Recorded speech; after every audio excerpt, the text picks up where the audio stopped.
Russia. Привет, фанаты России и поклонники Достоевского. У нашей программы наконец-то появился свой кабинет. Да, это наше будущее турагентство. Здесь происходит зачатие нашего дитя. Каждую программу мы снимаем как первую. Всю неделю изучаем карту, ищем уникальные маршруты. И нам каждый день приносят свежий рулон откликов из интернета. Сегодня мы будем выбирать город по вашим рекомендациям. Анна Джулия, будьте любезны. У Анни очень красивые бедра и приятные... Дай сюда. Я забыл, что Аня не умеет читать. На.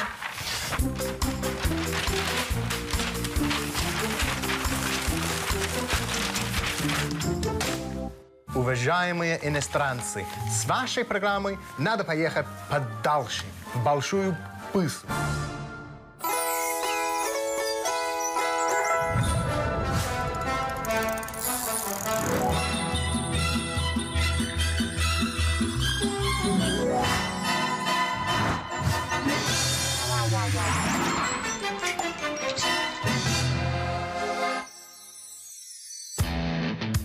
Если бы мы не провели географическое расследование, мы бы обиделись. Послать нас в Большую Пысу? Но оказалось, Большая Пыса – это легендарное и тайное место. С одной стороны, все знают, что Большая Пыса существует. Но с другой стороны, кто ее видел?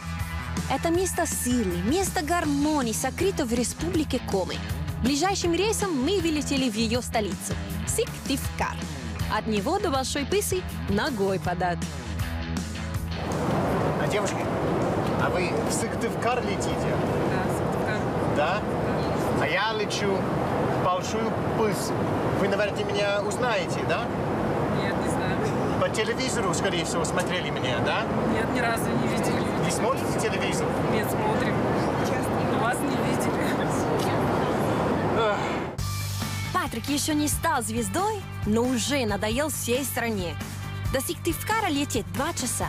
И все 2 часа он приставал к пассажирам. Пока Анна Джулия спала, я пытался хоть как-то подготовиться к путешествию. Хотя бы выучить название города. Сык-тык. Коротко и ясно. Коротко и ясно. Вот это так местные ребята называют, да? Сык просто. Сык, да, я из Сыка. Что, пацан, я из Сыка. Вы тоже из Сыка, а? Я Сык. Спасибо, братишка.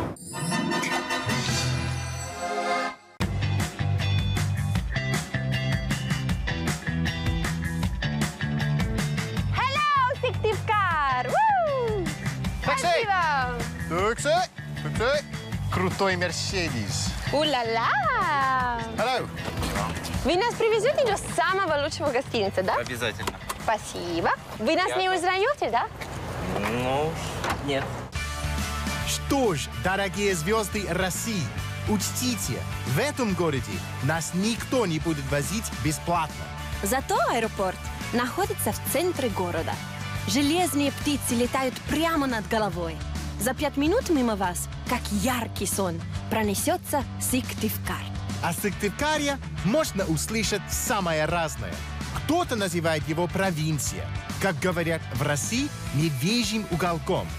Но я возразю, при небольших размерах Сыктывкар – это крупный деловой и культурный центр. Здесь больше десятка гостиниц, и во всех хронически нет мест.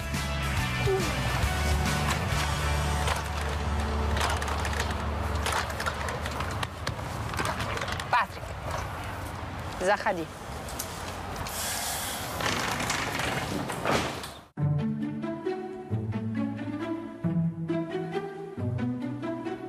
Путешествие в Большую Пысу может обойтись нам в круглую сумму.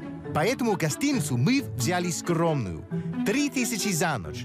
К тому же ничто так не сближает друзей, как одна кровать на двоих. Так. Ох, как я люблю это платье. Так, вот. Та-дам-па-дам. А это будет для вечера итальянской культуры. Супер. Правильно? Да, я бы хотел провести с тобой вечер итальянской культуры. большой пысе я выступлю со своим первым концертом. И Патрик захлебнется слюной зависти. Моя лучшая подруга. Я уже месяц учусь на певицу и буду петь в свободное от отдыха время. Да, Патрик? Осторожно. Эта женщина напоет вам прямо в душу. Я девушка!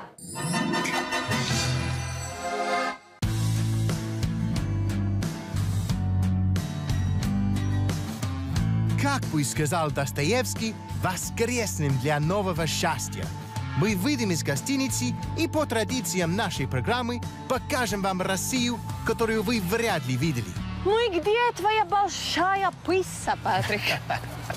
Анна Джулия, в другой ситуации я бы посчитал твой вопрос неприличным. Но, дорогие туристы, она права.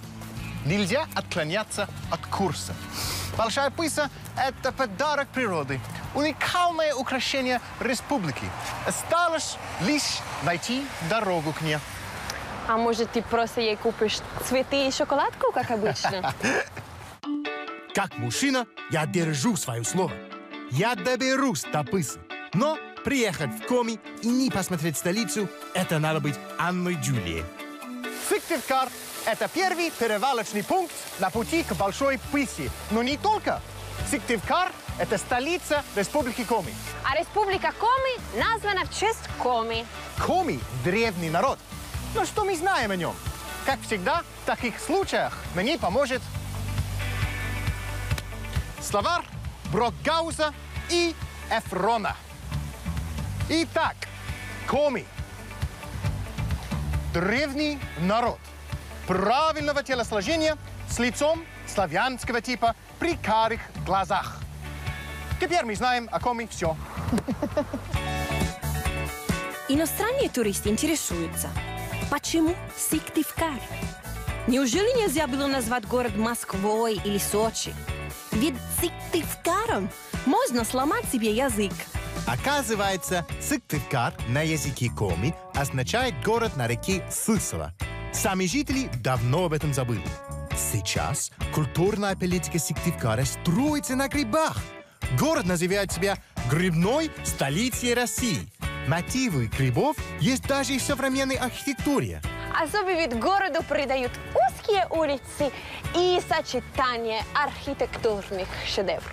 И вот гуляешь по городу и с восхищением думаешь, а неужели здесь черпали вдохновение создатели Лего?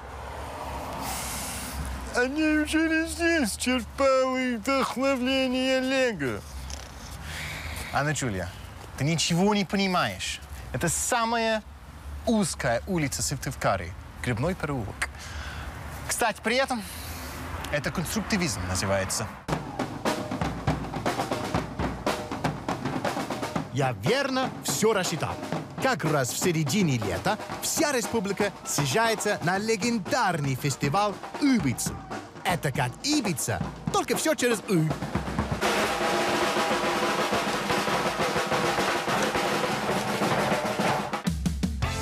Ибица.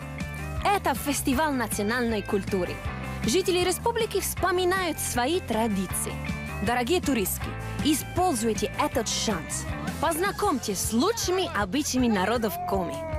Пойдем, Патрик, мы должны изучать еще одну очень интересную традицию. Обряд Коми-свадьбы. Женимся на время передачи. Интересно же. Свадьба?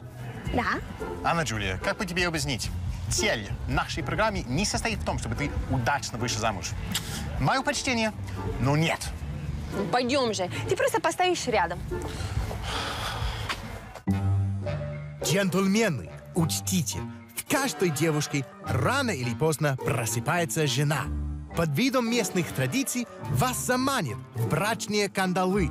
Поэтому в дни фестиваля советую обходить все ЗАГСы и даже музеи республики.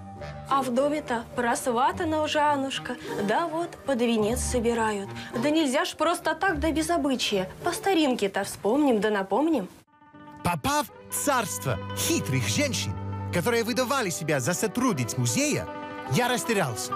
Зато Анна быстро воспользовалась ситуацией. Для того, чтобы свадьба состоялась, на ней обязательно должен присутствовать отец невесты. Анна подговорила нашего таксиста Юру, а таксист Юра с молчаливого согласия женской своры нас благословил. Ну что ж, дочечка, отдаю тебя. Надеюсь, в хорошие руки. Благодарю, батюшка. Дальше невесту заворачивают в платок. Под этим платком жениху могут подсунуть что угодно. Все как в жизни. Плюс ритуальные женские стенания. Плакала она, причитала, да с волей своей вольнышкой прощалась. Ой, горемычная-то убивается, а слова-то какие говорит. Стала я просить. Да, хорошее благословение. Благословите же, благословите. Не зря невесту накрывают платком. Ведь на самом деле невеста не плачет, а заливается дьявольским хохотом.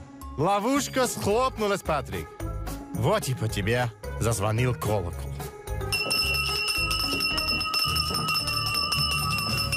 Молодых-то встречаем, да величаем. Гости, сыпь на них зерно, счастье прорастет оно. Гости, сын, жениться, пусть их счастье долго длится.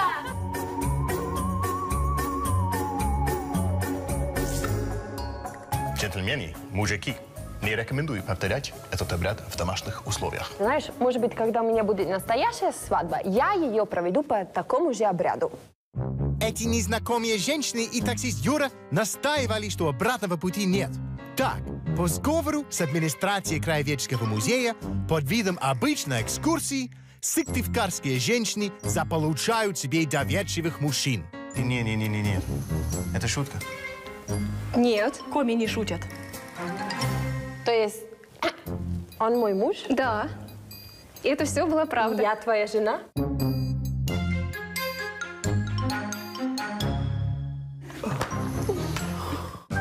Как бы сказал Достоевский, разыграли как дурачка. До этого в России со мной случалось только хорошее. И вот, я нашел традицию, которая способна объединить против себя всех мужчин мира.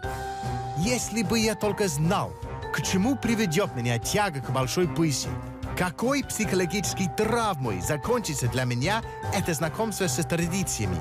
Хорошо, хоть паспорт остался чист. Гайс, это моя жена! Молодая должна сразу узнать свое место. По древнему коми-обряду никаких свадебных лимузинов для невесты не полагается. Удобный двукорбный верблюд. Вот все, на что может рассчитывать хитрая жена. Так и знайте. Спокойно. Спокойничка. Это он меня так поздравляет. Он нас поздравляет. Спасибо. Что это было? Братишка. Фестиваль Ибица, верблюд Патрик и мои друзья, которые тоже оказались на гастролях в Коми. Звезды сошлись. Надеюсь, каждая моя свадьба будет проходить так же торжественно. Наконец-то к нам пришел главный сюрприз нашей свадьбы. Нет, я. Здравствуйте. Здравствуйте. Здравствуйте. Спасибо вам, что вы к нам приехали. К вам в Сыктывкар. Смотрите. Чтобы особенно не тратиться, Сыктывкар решил отметить наш праздник любви с Патриком вместе с фестивалем Ибица. Сам Илья Лагутенко исполнил для нас песню, которая традиционно завершает обряд любой русской свадьбы.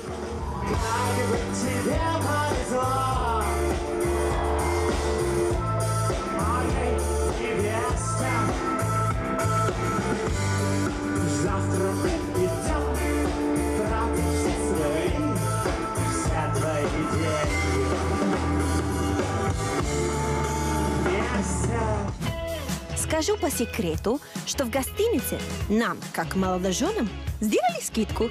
Я подыгрывал Анне Джули, но сам не мог отделаться от тяжелых мыслей. Как бы ни затянулся этот фальшивый этюд в 4 руки.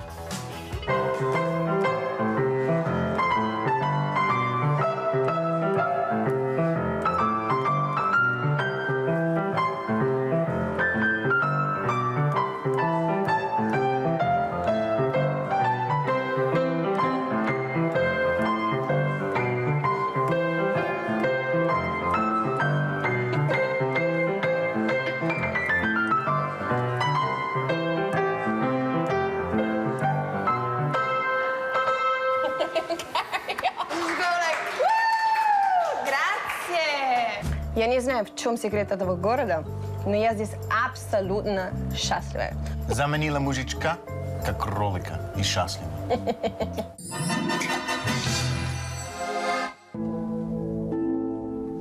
Утро женатого человека оказалось серым и безнадежным. Русское небо словно чувствовало мою грусть.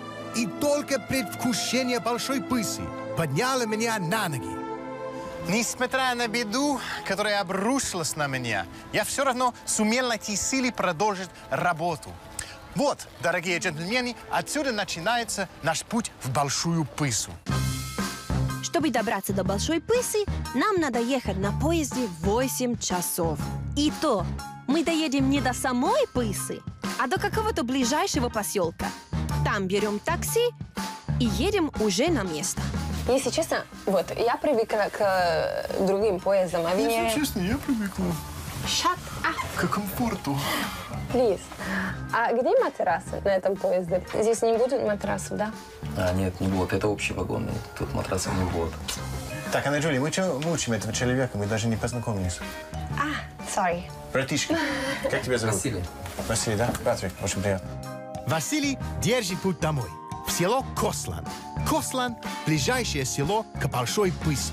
Большая Пыса в переводе с финно-угорского языка значит «священное место». Василий, ты не можешь нам объяснить, пожалуйста, как от последней станции добираться до Больших Пысов? Только нам внедорожники туда. Василий сказал, что в Большой Пысе вообще нет дорог.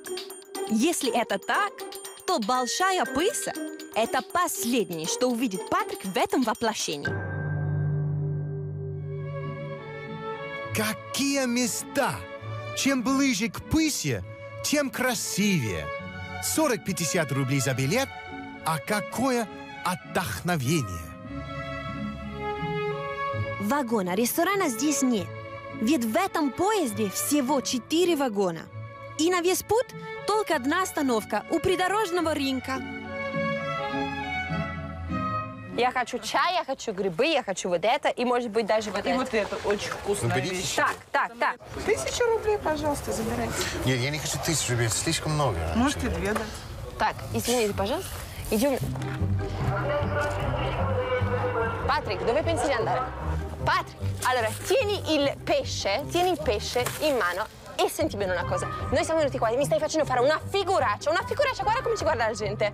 Perché non puoi tirare fuori i soldi e pagare per un pesciolino dei due funghi, ti ho chiesto, 2 funghi. Che razza di marito sei? Che razza di marito sei?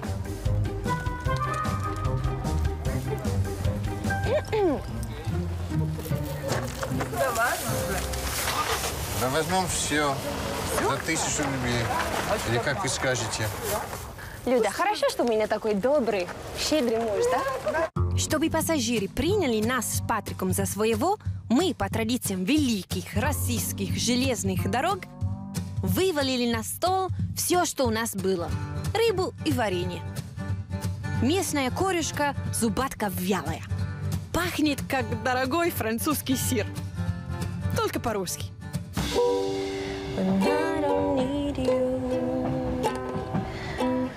Патрик, так, мне так скучно, что, как вы сказали, Достоевский легче повеситься. Сейчас. Мы решили отметить нашу свадьбу с новыми друзьями. Новые друзья предупредили нас, что Большая Пыса – это не только опасно, но и небезопасно для жизни. Там нет дорог и электрических проводков. Конец света. Ты представляешь, что мы будем рассказывать нашим внукам? Мы были, наконец, географы. Да. А Женя, ты представь себе, мы женились, я уже не могу деться от нее. Ты знаешь, как развестись в России? Как сказал мой новый друг Женя, русские джентльмены разводятся, как и английские. Достаточно 3 раза сказать «ты мне не жена», а потом уйти навсегда на рыбалку. Да, как говорил Достоевский, из любой ситуации есть выход.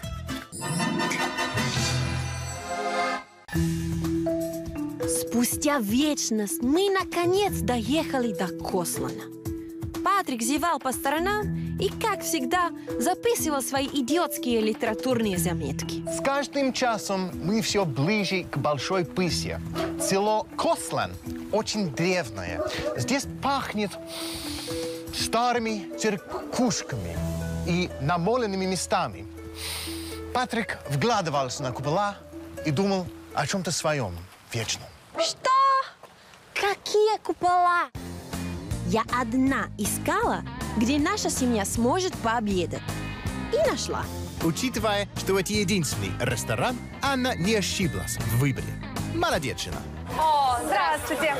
Да, пожалуйста, принесите мне спагетти аль-Альфредо.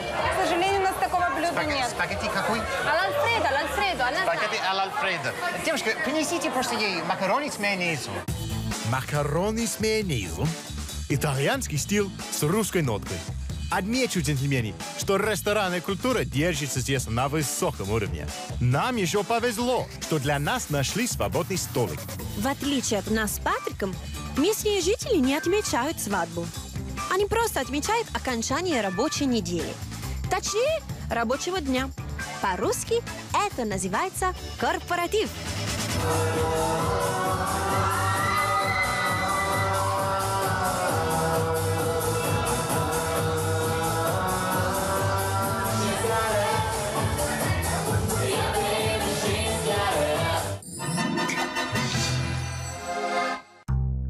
От Кослана до Большой Пысы 6 часов езды на авто. Но, дорогие туристки, следует ли удивляться? Если вместо мужа вам досталась английская тряпка, то и вместо автомобиля вы получите...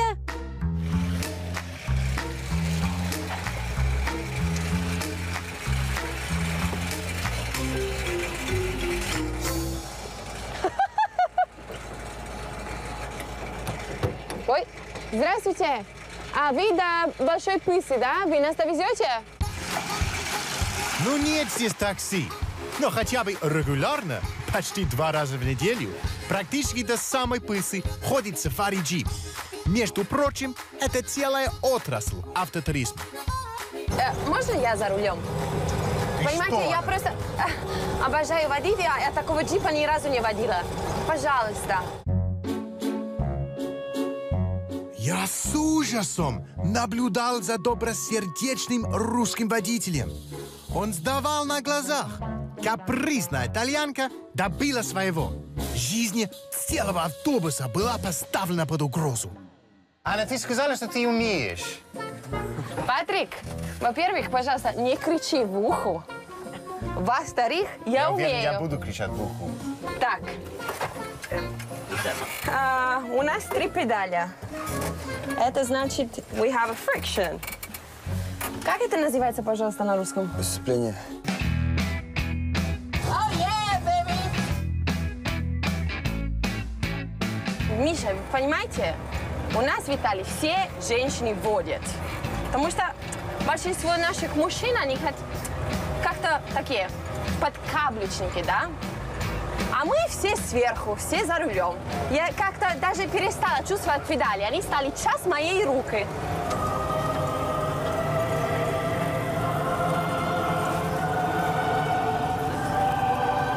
Все будет окей.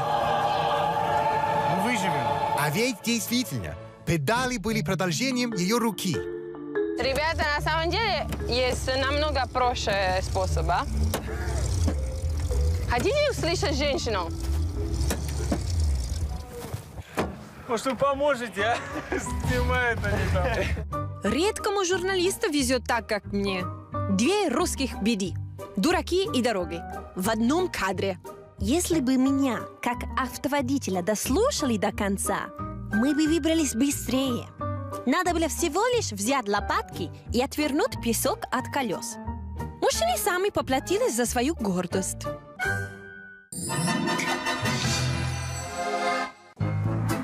Шел 6-й час нашего пути в Большую Пысу. Иногда мне казалось, что Пыса — это какая-то несбыточная мечта. Мираж потерянного англичанина. В этот трудный момент я, как жена, поддержала Патрика.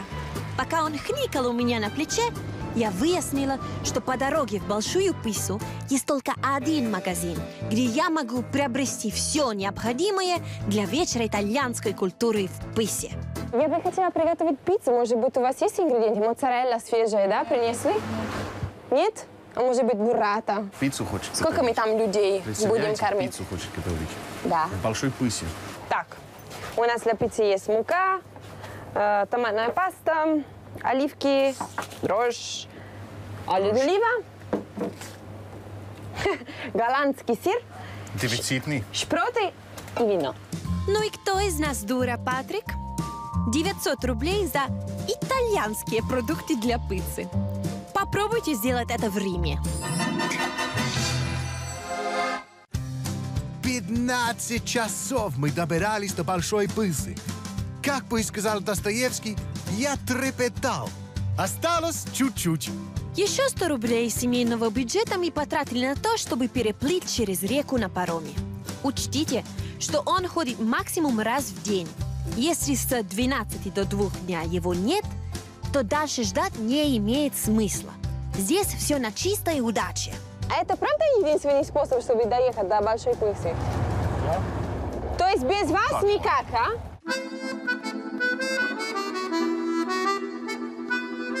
Представляете? 50 лет назад здесь были крупнейшие в России бизнес-предприятия по разведению оленей. А в 1961 году в Пысе построили аэропорт. 2 раза в день туристы и деловые люди летали сюда на Аннах по делам. Но 15 лет назад жители Большой Пысы решили, как говорят в России, вернуться к истокам. Деловой центр закрыли, а на холме появились эти красочные домики. Большая Пыса – это изначально вызов для любого мужчины.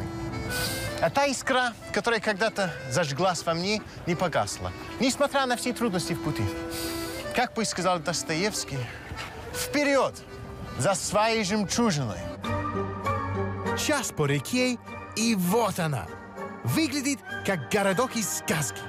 Домики как будто стоят на чудо-юдо-рыбе-ките.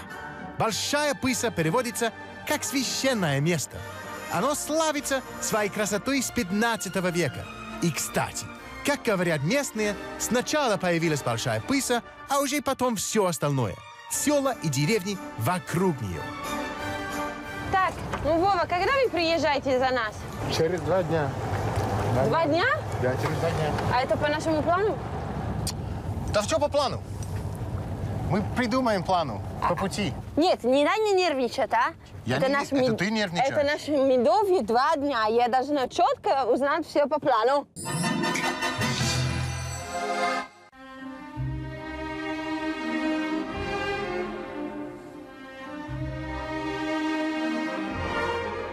Большая Пыса похожа на живописную картину.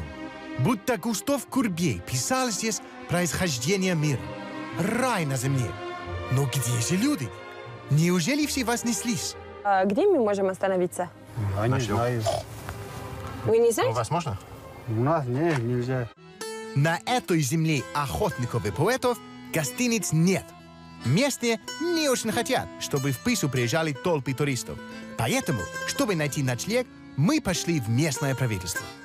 Сельсовет. Сельсовет. Да. Сельсовет. Ну, постсовет, там сельский. Это что такое сельсовет? В сельсовете сидят все местные министры.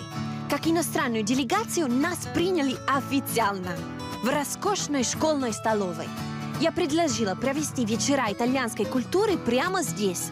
Но в Большой Пысе для мероприятий международного значения есть специальный дворец культуры. Нам с Патриком оставалось достойно подготовить светский прием. Леди и дамы, дорогие жители Большой Пысы, приходите сегодня на вечер итальянской культуры. Там сэр из Лондона учит вам хорошим манерам. А дрессированная итальянка покажет вам, как танцевать танго. 1 ночь, только 1 ночь. Дорогие жители Большой Пысы, приглашаем вас на вечер итальянской культуры. Придем. Пиццу вас кормят? Да. Хорошо, принял. Танцевать вам покажу. Как вам наше село? Очень, очень хорошо. Красиво, правда? Очень красиво, да. Самое лучшее в мире. Самое лучшее в мире. Ну, всего хорошо. Ну что, увидимся. Я познакомилась с шеф-поваром местным. Ее зовут Мария Ванна. Она мне поможет готовить настоящую итальянскую пиццу, потому что, конечно, я же не хочу, чтобы люди здесь говорили, что Анна Джулия приехала, но не готовила настоящую пиццу. Сельсовет разместил нас в апартаментах Марии Ивановны. Марии Ивановне 78 лет. И все 78 она считается лучшим шеф-поваром деревни. Но мы что готовим именно? Это шанги у нас. Это местное блюдо комское, да? Да, у коми. У комы. Шанги с манкой. А обычно еще что готовите, типа теста и так далее? С картошкой делаем шанги. Вот. А пицца когда-нибудь вы делали? Пиццу тоже делаем. Представляете, в каком тупике я оказалась? Мария Ивановна свела на ноль мои кулинарные способности. Она считает, что пицца – это вообще не еда, а просто большой нелепый бутерброд. А это зачем? Ну, потому что мы делаем такое, как... С рыбой, с консервами. Добавкой будет типа наполитанская пицца. Это вот шпроты, потом я покупала еще оливки и мука. И для нас, девушек, вино. Вы вообще по-другому. Вкуснее. Мы туда помидоры ложим, огурцы. Огурцы в пиццу? Это самое соленое режем. А вино будете со мной? Нет, вино я вообще не пью. Да? Да. Ну ладно, тогда я это сохраню. Странно, потому что я так здорово готовлю, когда я чуть-чуть пью. Это, знаете, я даже танцую и пою. Соль я положила. В оригинальном рецепте пиццы от Марии Ивановны присутствует сметана, майонез и картошка. Короче, мы просто делаем салат оливье и выкладываем его на лепешку. Кари туристы, у нас День итальянской культуры в Большой Пысе. Мы сейчас готовим итальянскую пиццу на русском тесте. Я уверена, что будет очень вкусно. Да, Мария Ивановна, скажите. Делайте начинку быстрее.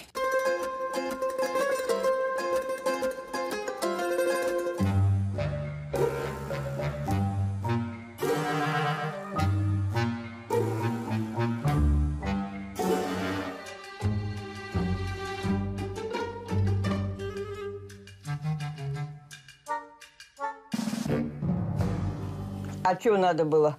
Ну, просто уже не пицца. А что это? Пирог. Русский пирог.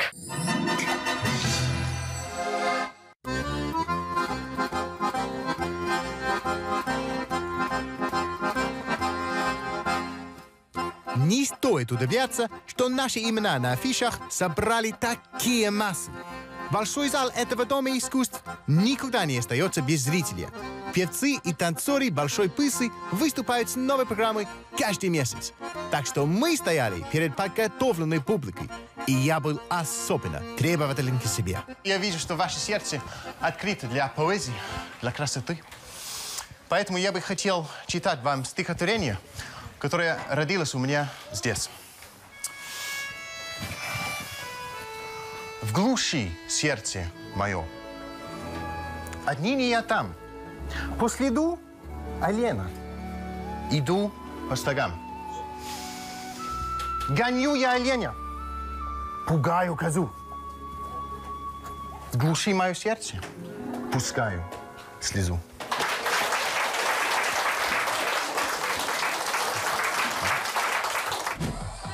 Вечер итальянской культуры, конечно, стал вечером Анны и ее художественных метаний по сцене. Возможно, жители Большой Пысы просто соскучились по цирку. Исключительно этим я объясняю успех Анны Джулии. А могу, пожалуйста, per favore, пригласить прекрасные дамы и прекрасные джентльмены подходить ближе, чтобы мы вместе хотя бы чуть-чуть танцевали фламенко.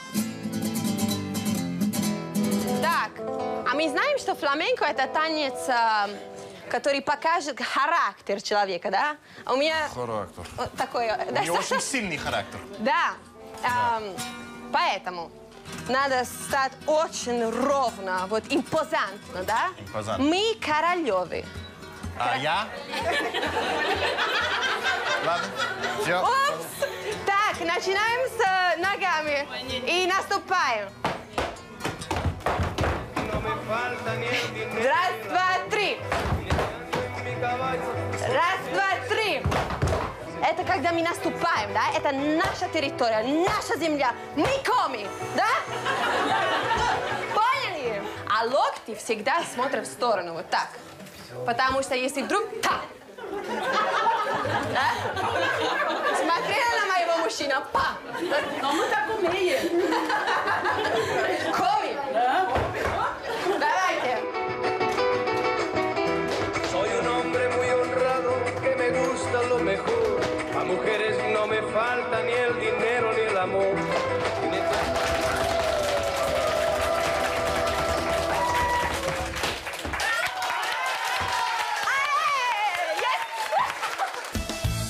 Чуть позже, когда я раздавала свои национальные угощения, мне в голову пришла мысль. Все мы, Италия, Англия, пицца, сделаны из одного культурного теста, как пицца и русский пирог. Даже гимны наших стран состоят из одних и тех же 7 нот.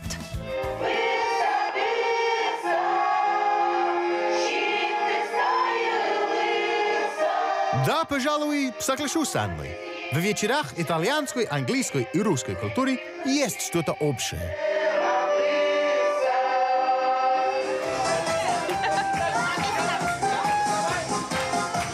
И отсюда?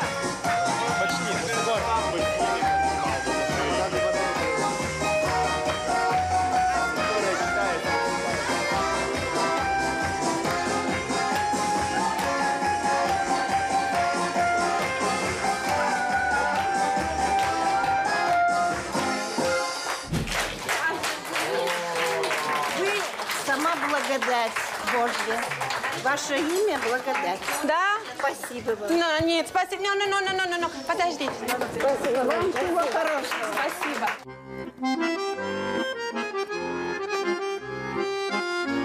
Красивые цветы.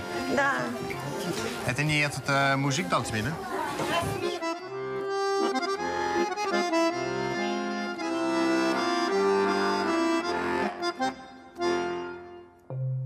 Сегодняшний вечер – это как луч света. Я танцевал с хорошей женщиной, с Валентиной. А вы знаете, джентльмены, чем отличается хорошая женщина от молодой? Она верна и добра. И не будет выходить замуж за тебя и танцевать с другим. Раша, I love you.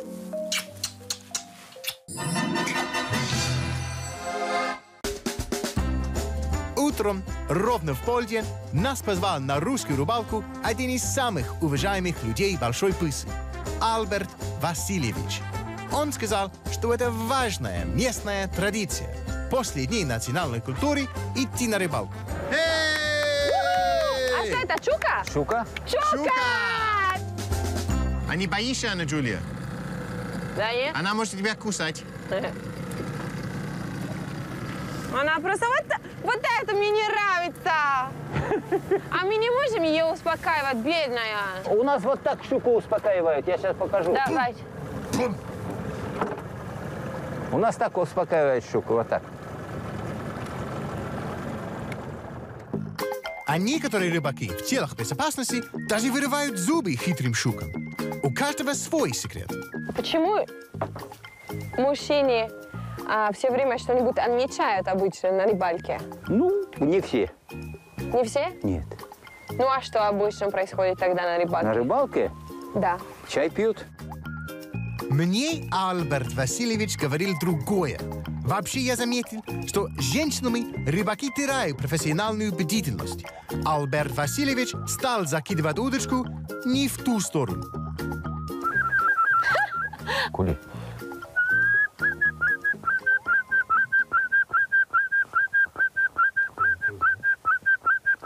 А когда чайник достиг климакса, вы можете делать? У чайника климакса нету. Есть. А ведь таким способом Альберт Васильевич приманивает не только птиц, но и теплокровных животных, типа Анны. Покажи дальше. Молодец. А какой-нибудь вот такой? Этот рогатый? Да. Да.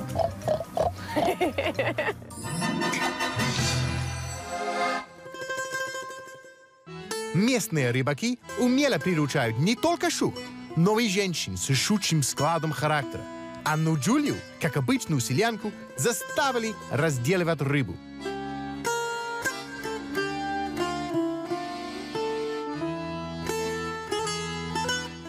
Поскольку вы ловили рыбу, сейчас приготовим... Не вы, а мы. Мы ловили рыбу, ловили, да. почистили рыбу. Сейчас я вас угощаю итальянской версии супа уха. Давайте? Давай.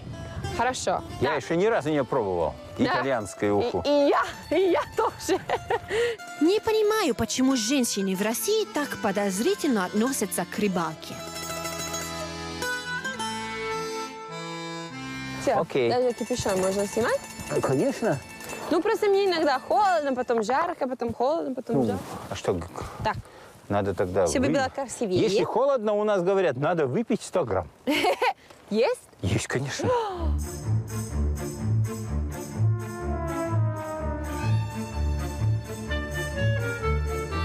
Просто, Альберт Васильевич, я вам предупреждаю, что, к сожалению, Патрик у нас алкоголик, и не надо ни в коем случае ему это показать. Нет, конечно. Давайте просто между нами. Между нами, да, девочками. Вот это жидкость для богов. Да. Ну-ка, осторожней.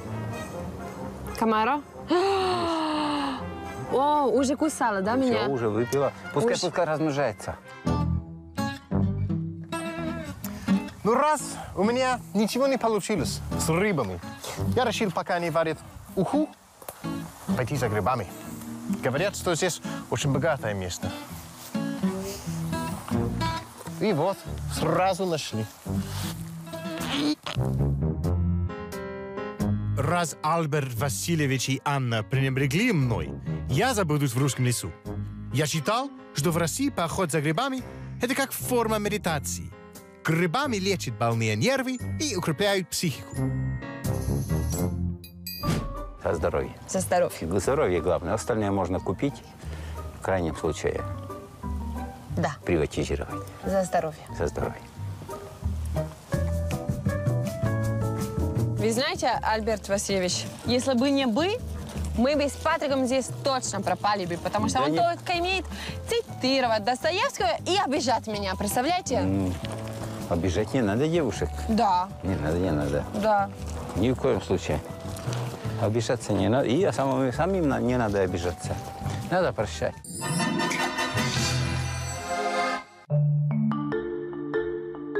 Когда я вернулся из леса, мне в голову ударил запах измены. Альберт Васильевич показался мне каким-то слишком веселеньким. Однако бдительность мой соперник не потерял. У ножка гриба не должна быть вот такие бугорки. Это означает, что они ядовитые. Оператор просто подсказал. Или подвел. Если нельзя отравить соперника, то с ним остается только помириться. К тому же я помню, чем закончилась война за прекрасную Елену. Но нельзя, чтобы большая пыса пала как Троя из-за какой-то навьюченной изменницы. Я за мужское товарищество. Дорогие туристы, Анна Джулия, Альберт Васильевич. У меня есть замечательная цитата Роберта Бурнса. «В глуши мое сердце. Отныне я там, по следу оленя, иду по стогам. Гоню я оленя, пугаю козу. В глуши мое сердце пускаю слезу». За Роберта Бурнса. Грустно, что все когда-нибудь заканчивается. Сколько с собой не бери. Я думал, что же останется мне от этой поездки? Наверное, я навсегда запомню цвет этого неба. Еще никогда я не чувствовал такой тоски по вечности и такого желания слиться с этой красотой. Я желаю, Нет, я хочу, чтобы каждый из вас нашел свою большую пысу.